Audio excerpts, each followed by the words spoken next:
Welcome to my channel. आज मैं आपके लिए प्रश्नावली 3E स्टार्ट करने जा रहा हूँ। इससे पहले मैंने आपकी जो 3A, 3B, 3C और 3D कंप्लीट करवा दी है। यदि आपने अभी तक नहीं देखी है तो मेरी प्लेलिस्ट पे जाकर वहां से आप पूरी वीडियो देख सकते हैं और वहां से अपना पूरा कोर्स कंप्लीट कर लें, तब आप इस वीडियो को देख सकते हैं। तो पहला क्वेश्चन देखते हैं इस एक्सरसाइज का।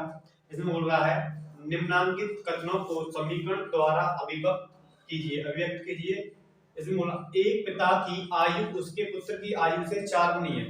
तो ये हमारे लैंग्वेज वाले क्वेश्चन होते हैं। इस प्रकार की लैंग्वेज वाले क्वेश्चनों में सबसे पहले आपको लैंग्वेज को अच्छे से समझना होता है। यदि आप लैंग्वेज को नहीं समझ पाएंगे तो इस प्रकार के क्वेश्चनों को आप नहीं कर सकते हैं। तो कम से कम क्वेश्चन को 2 से 4 बार पढ़िए। एक बार 2 बार यदि समझ नहीं आता तो 4 बार तक पढ़ते रहिए जब तक आपको लैंग्वेज समझ में नहीं आए।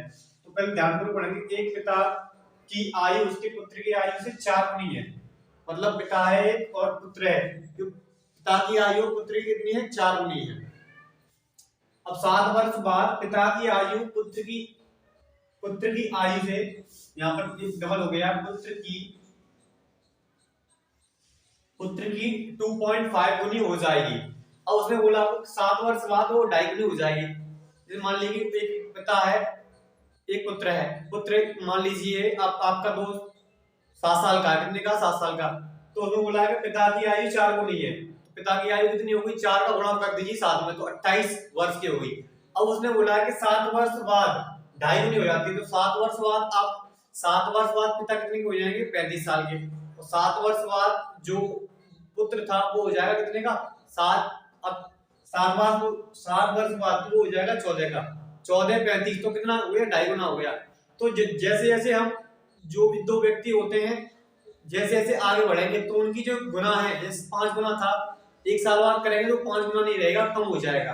जैसे मान लीजिए ए और बी दो व्यक्ति हैं, ये इससे 2 गुना है। जैसे मान लीजिए 1 साल का है तो ये 2 साल का है, ये 2 गुना 2 है। जब बोल रहे ए की आयु बी की आयु ए से 2 गुनी है। 4 साल, अगर ए 4 साल का है तो ये 8 साल का थोड़ी होगा, क्योंकि जब ये 4 साल का होगा तो 3 बढ़ेगा इसमें, तो 3 इसमें बढ़ेगा, 3 इसमें बढ़ेगा तो कितने का हो जाएगा? ये 4 का, और ये हो जाएगा 5 का। तो देखो कहां पहले 2 गुना था, कितने गुना था? 2 गुना। बी क्या आप 2 गुना है? नहीं है। तो पहले जितनी आयु गुनी होती है, जैसे जैसे बढ़ते हैं आगे तो उसका गुना कम होता जाता है। तो ऐसे इसमें बोला है कि पहले आयु थी वो 4 गुनी थी पिता की, 7 वर्ष बाद कितनी गुनी रहेगी? 2.5 गुनी रहेगी, 2.5 गुना रह गया। तो देखिए कैसे करेंगे इसको, समीकरण व्यक्त करना है। तो पहले हमारे चैप्टर का नाम क्या था? 2 चर वाले रैखिक समीकरण। तो इसमें क्या करते हैं, हम पिता की आयु अलग मानते हैं और पुत्र की आयु अलग मानेंगे। तो सबसे पहले क्या करेंगे, ये देखेंगे माना।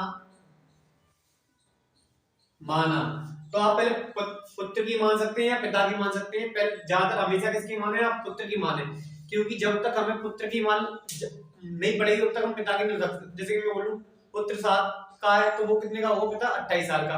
अगर पुत्र 5 का है वो कितने का होगा? 20 का, क्योंकि 4 गुना है। ऐसे मान लेंगे, माना पुत्र की आयु बराबर x वर्ष है। कितनी है? x वर्ष पुत्र की आयु। अब मान लेंगे पिता की आयु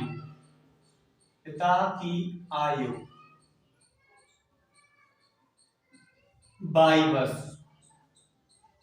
ये क्वेश्चन 2 तरह से हो सकता है।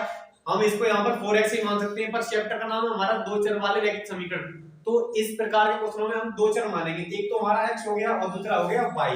हम डायरेक्टली कर सकते हैं 4x से, वो आगे वाले चैप्टर में आएंगे। एक केवल x के करेंगे, y का वहां पर कोई यूज नहीं होगा।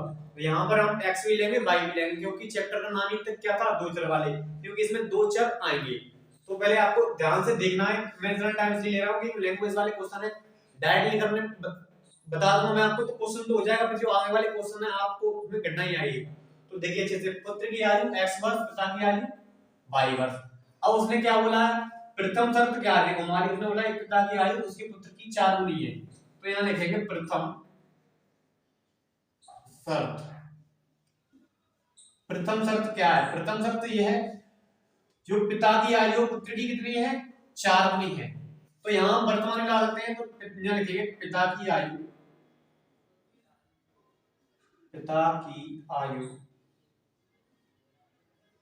बराबर पुत्र की आयु, पुत्र की आयु। अब जो पिता की आयु पुत्र की कितने गुनी है, 4 गुनी, तो यहाँ पर कितने गुणा कर देंगे, 4 गुणा। जब भी गुणा बोलता है तो आप 4 का वहां पर गुणा कर दीजिए। पिता की आयु, पिता की कितनी मानी थी हमने, 22, तो यहाँ से क्या लिखेंगे 22, 4 का 4 का। पुत्र की आयु कितनी मानी है, x, तो यहाँ पर क्या आ जाएगा x। इसे मान लीजिए समीकरण नंबर फर्स्ट। तो हमारे लिए पहली शर्त थी वो पिता की आयु, पुत्र की आयु 4 गुनी, पहले पिता की आयु यहाँ लिख ले, फिर यहाँ पुत्र की आयु किसकी 4 गुनी थी, पुत्र की, तो पुत्र ने 4 का गुणा कर दिया, y और ये x और x। अब देखें द्वितीय शर्त, तो 7 वर्ष बाद, तो 7 वर्ष बाद क्या होगा, 7 जुड़ जाएंगे, क्योंकि अभी कोई व्यक्ति 1 साल का है, 7 वर्ष बाद क्या हुआ, 8 का होगा, तो 7 क्या होंगे, जुड़ जाएंगे, प्लस हो जाएंगे 7। तो यहाँ लिखेंगे द्वितीय शर्त, 7 वर्ष बाद पिता की आयु बराबर 7 वर्ष बाद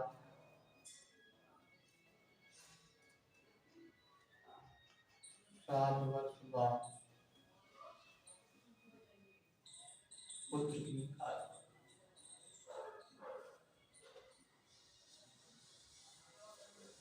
अब देखें 7 वर्ष बाद पिता की आयु, 7 वर्ष बाद पुत्र की आयु, क्योंकि दोनों साथ साथ, दोनों बढ़ेंगे साथ साथ, तो कितनी गुनी थी, 2.5, यहाँ गुणा करके लाएंगे 2.5,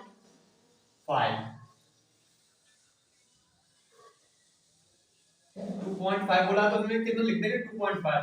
तो पहली शर्त ये थी, दूसरी यदि 7 वर्ष बाद बराबर 7 वर्ष बाद कितने का ढाई गुना था, तो यहाँ लिख दिया ढाई, 2.5 गुना। अब देखिए 7 वर्ष बाद पिता की आयु, पहले तो थे 22, पहले कितना था 22, अब 7 वर्ष बाद तो 7 क्या होंगे इसमें जुड़ जाएंगे, 7 क्या हुए जुड़ गए, 7 वर्ष बाद 7 वर्ष बाद और बड़े होंगे।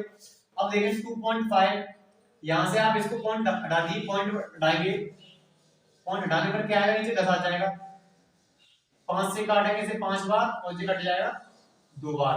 पॉइंट मैंने हटा दिया, पॉइंट के बाद एक अंक था, बट्टे में 10 आ गया, 10 को 5 से काटेंगे 2 बार, ये 5 से 2 5 बार, तो 5/2। अब देखिए 7 वर्ष बाद पुत्र की आयु, तो ये अभी x था, तो ये भी 7 बड़ा होगा, तो इसमें क्या 7 जुड़ जाएंगे, तो x + 7। अब देखें y का मान, समीकरण 1 से देखें y का मान, समीकरण 1 से, अब y का मान कितना है 4x है, तो यहाँ पे लिखेंगे 4x + 7 बराबर 5/2, और ये ब्रैकेट में x + 7, ये बन गया हमारा समीकरण 1। क्योंकि इसने पूछा था समीकरण द्वारा व्यक्त करना है, तो हमने क्या किया, यहाँ पर जो भी y का मान था वो यहाँ से हटा दिया, तो एक ही चर में हमारा ये समीकरण बन गया। केवल आपको क्वेश्चन को, जो लैंग्वेज वाले क्वेश्चन है, आपको अच्छे से पढ़ना है, इतने कठिन नहीं होते हैं, पर कुछ ज्यादा बच्चों को मैंने देखा है इसी प्रकार के क्वेश्चनों में उलझते हैं, क्योंकि लैंग्वेज को समझने में और पढ़ने में दिक्कत होती है। अच्छे से समझें और उसे मानना बहुत जरूरी है, किसको क्या कहा गया है, कितना कब गुणा करना है, कब जोड़ना है, कब घटाना है, कब योग करना है, कब अंतर करना है, तो ये बातें बहुत विशेष हैं। तो पहली शर्त हो गई, और ये क्वेश्चन हमारा फिनिश होता है। अब देखते हैं नेक्स्ट क्वेश्चन, क्वेश्चन नंबर 2। अब देखिए क्वेश्चन नंबर 2, किसी भिन्न के अंश तथा हर प्रत्येक में 1 जोड़ दिया जाए तो भिन्न का मान 5/6 हो जाता है, परंतु अंश तथा हर प्रत्येक में से 1 घटा दिया जाए तो भिन्न का मान 4/5 हो जाता है। युग्मक समीकरण ज्ञात बनाइए। युग्मक समीकरण बनाना है, मतलब जो भी दो समीकरण बनेंगे उनको हमें बनाना है। तो सबसे पहले यहाँ पर आपको पहली लाइन पढ़नी होगी, वो क्या बोल रहा है, किसी भिन्न के अंश और हर। तो हमारे पास कोई भिन्न नहीं है, तो यहाँ पर हम कुछ भी मान लेते हैं, अंश या भिन्न मान लेते हैं या अंश हर मान लें किसी तरह से। तो मान लेते हैं, माना कोई भिन्न x/y है, क्या है, x/y है। ऊपर हमने x मान लिया, नीचे y मान लिया, हमने मान लिया कि भिन्न हमारा जो x/y है, ठीक है। अब देखो क्या बोला है, किसी भिन्न के अंश और होता हर में प्रत्येक में ही जोड़ दिया है, मतलब अंश होता है ऊपर वाला और हर होता है नीचे वाला। प्रत्येक में एक जोड़ दिया है तो भिन्न का मान कितना हो जाता है 5/6 हो जाता है। तो यहाँ लिखेंगे प्रथम शर्त अनुसार x अपॉन y। अब देखो ऊपर होता है अंश, ऊपर वाला क्या होता है अंश, तो इसमें एक जोड़ दिया जाए और इसमें भी जोड़ दिया। इसने बोला है क्वेश्चन में ही कि एक अंश में भी जोड़ दिया जाए और एक हर में भी जोड़ दिया, दोनों में हमने एक जोड़ दिया तो उसका मान कितना हो जाता है 5/6। तो यहाँ लिख देंगे बराबर 5/6। जो भी मान बोलता है वो बराबर में लिख देते हैं, इसका मान हो जाता है 5/6 पहली शर्त है। अब करेंगे क्रॉस मल्टीप्लाई, इसका इधर और इसका इधर, 6 का इधर मल्टीप्लाई करेंगे तो 6x + 1 इधर 5y + 1, तो मल्टीप्लाई करेंगे 6x + 6 5y + 5 6x।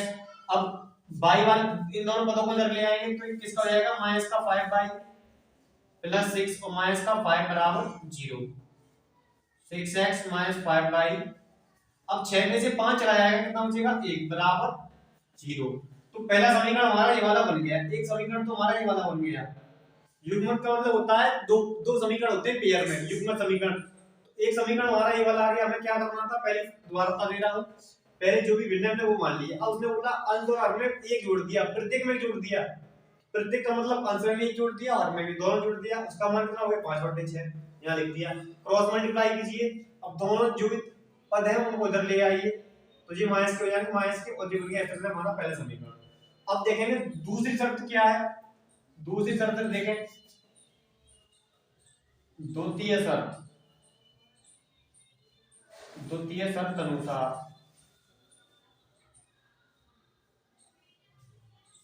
द्वितीय शर्त अनुसार देखिए द्वितीय शर्त कौन सी है, परंतु अंश तथा हर प्रत्येक में से एक घटा दिया जाए। अब एक घटाने को बोल रहा था, एक घटाएंगे तो x - 1 y - 1 बराबर, तो मान कितना हो जाता है घटा देंगे 4/5 हो जाता है, कितना हो जाता है 4/5। अब आपको वही करना है क्रॉस मल्टीप्लाई, तो 5 का करेंगे 5x - 1 4 ब्रैकेट में y - 1, यहाँ 5x ये 5 ये 4y 1 का करेंगे दोनों में से 4 हो जाएगा। अब दोनों को इधर ले आइए तो 5x माइनस का क्या हो जाएगा 4y - 5 और ये माइनस का पूरा किसका हो जाएगा प्लस का, दोनों को इधर ले आइए, माइनस का हो गया माइनस वाला प्लस का हो गया 5x - 4y। अब देखें 4 में से 5 घट रहा है, 4 में से 5 जाएगा क्योंकि माइनस वाला बढ़ा है तो माइनस में क्या आएगा 1 बराबर 0। ये वाला आ गया हमारा दूसरा समीकरण। तो हमारा एक समीकरण ये हो गया, एक समीकरण ये हो गया। बस क्या करना है आपको धीरे धीरे लैंग्वेज को पढ़ना है और जो बोलते हैं वो आपको लिख देना है, इस तरह से आपके दोनों समीकरण कंप्लीट होते हैं। यदि वीडियो में कुछ भी आपको प्रॉब्लम आती है क्वेश्चन में, किसी भी क्वेश्चन में, तो आप वीडियो को दोबारा से रीस्टार्ट करके या पीछे करके देख सकते हैं, ध्यानपूर्वक देखेंगे तो आपको जरूर समझ में आएगा। अब देखते हैं नेक्स्ट क्वेश्चन। अब देखिए क्वेश्चन नंबर 3, दो संख्याओं का योग 64 है, यदि उनमें एक संख्या दूसरी संख्या की 3 गुनी है तो संख्याएं ज्ञात कीजिए। इसमें बोला है दो संख्याएं उनका योग 64 है, अब उनमें एक संख्या है वो दूसरी संख्या की 3 गुनी है, तो संख्या हमें ज्ञात करनी है। तो देखिए यहाँ पे हमें सबसे पहले क्या मानना होगा, दो संख्या माननी होगी। तो मान लीजिए कोई भी आप दो संख्या मान सकते हैं, तो माना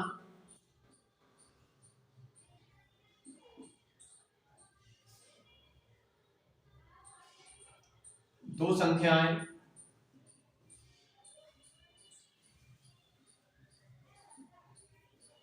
x तथा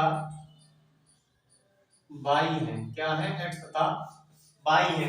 आप कुछ भी मान सकते हैं, यहाँ पर मैंने मान लिया दो संख्या हमारी x और y है, ठीक है। आपको बस सबसे पहले यही करना होगा, जो भी संख्या हमें निकालनी होती है उनको पहले मानना होगा। अब जो भी बोलेगा देखो उसने बोला दो संख्याओं का योग 64 है, अब हमने ये संख्या मानी, इनको उसने कुछ भी होकर इन दोनों का योग है वो कितना है 64 है, मतलब इन दोनों संख्याओं को जोड़ेंगे तो कितना आएगा 64 आएगा। योग का मतलब होता है प्लस, जब भी क्वेश्चन में योग आए तो इसका मतलब आपको दोनों संख्याओं के बीच में प्लस लगाना है और जो ही बोल रखा है 64 वो आपको लिख देना है। तो लेकिन प्रथम शर्त अनुसार, प्रथम शर्त अनुसार शर्त है इस क्वेश्चन क्या है, दो संख्याओं का योग, दो संख्याओं का योग